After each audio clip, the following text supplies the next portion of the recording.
Hello everyone, welcome back to my channel. কেমন আছেন সবাই? আশা করি সবাই খুব খুব ভালো আছেন।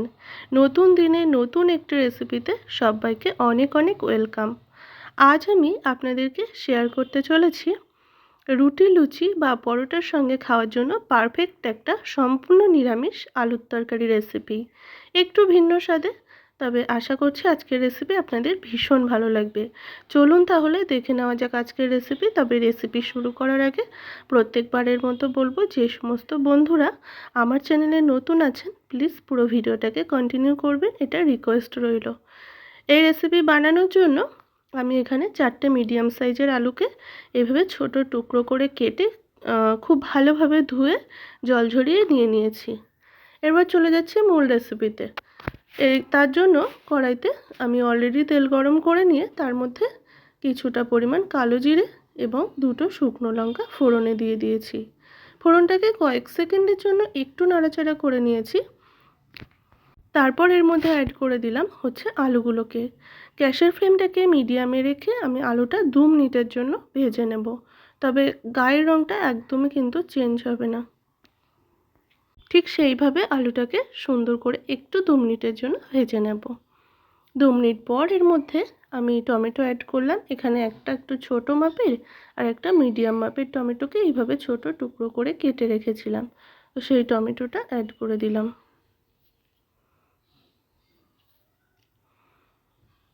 টমেটো দিয়ে খুব সুন্দরভাবে একটু নাড়াচাড়া করে এর মধ্যে স্বাদ অনুযায়ী একই সাথে লবণ দিয়ে দিলাম। লবণটা দেওয়ার কারণে টমেটোটা খুব সুন্দরভাবে এবং তাড়াতাড়ি কিন্তু সফট হয়ে যাবে বা গলে যাবে। লবণটা খুব সুন্দরভাবে মিশিয়ে আমি 1 থেকে 2 মিনিট আবারও একটু ভেজে নিয়েছি। তারপর এর মধ্যে অ্যাড করে দিলাম হচ্ছে পরিমাণ মতো হলুদ গুঁড়ো এবং সামান্য একটু রেড চিলি পাউডার। এটা শুধু কালারের জন্য, এটাতে কিন্তু কোনো ঝাল নেই। তো খুব সুন্দরভাবে মিশিয়ে নিলাম।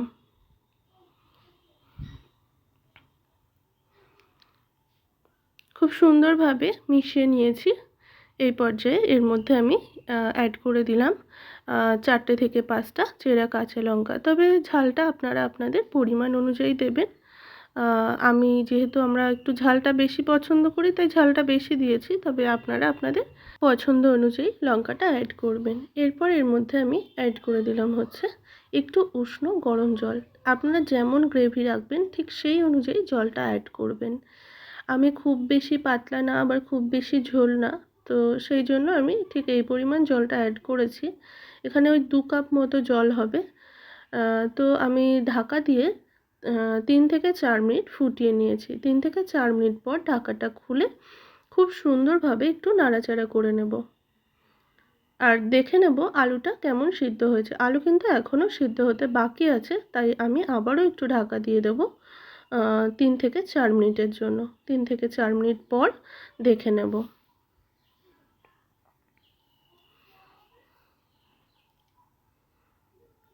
3 থেকে 4 মিনিট ফুটিয়ে নিয়েছি। দেখুন অনেকটাই কিন্তু ঝোল কমে গেছে।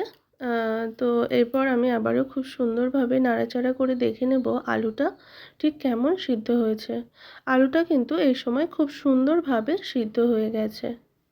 আবারও আমি ঢাকা না দিয়ে 2 মিনিট ফুটিয়ে নেব।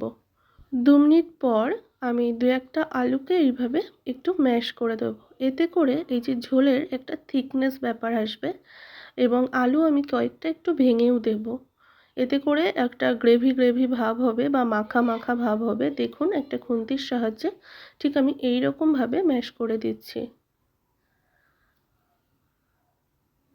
এতে করে আলুটা একটু ভাঙা ভাঙা হয় আর খেতেও কিন্তু দারুণ স্বাদ হয়।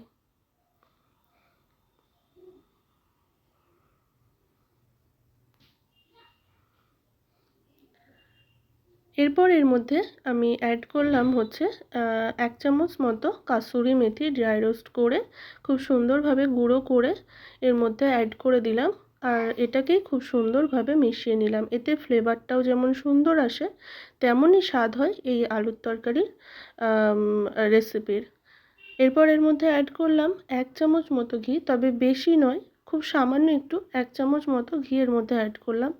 এতে ফ্লেভার যেমন ভালো হয় ঠিক তেমনই খেতেও দুর্দান্ত স্বাদ হয়। এরপর একটা ঢাকা দিয়ে 2 মিনিটের জন্য আমি একটু স্ট্যান্ডিং টাইমে রেখেছি।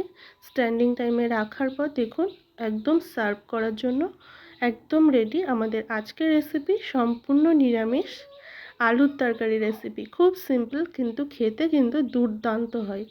রুটি, লুচি, পরোটা বা নান সবের সাথে কিন্তু অসাধারণ লাগে এই রেসিপি খেতে। আপনারা যে কোনো নিরামিষ দিনে এই রেসিপি বানিয়ে নিতে পারেন। আজকের রেসিপি আপনাদের কেমন লাগলো অবশ্যই জানাবেন। ভালো লাগলে লাইক, কমেন্ট, শেয়ার এবং আমার চ্যানেলে নতুন বন্ধু হয়ে থাকলে চ্যানেলটিকে সাবস্ক্রাইব করার অনুরোধ রইল। ধন্যবাদ।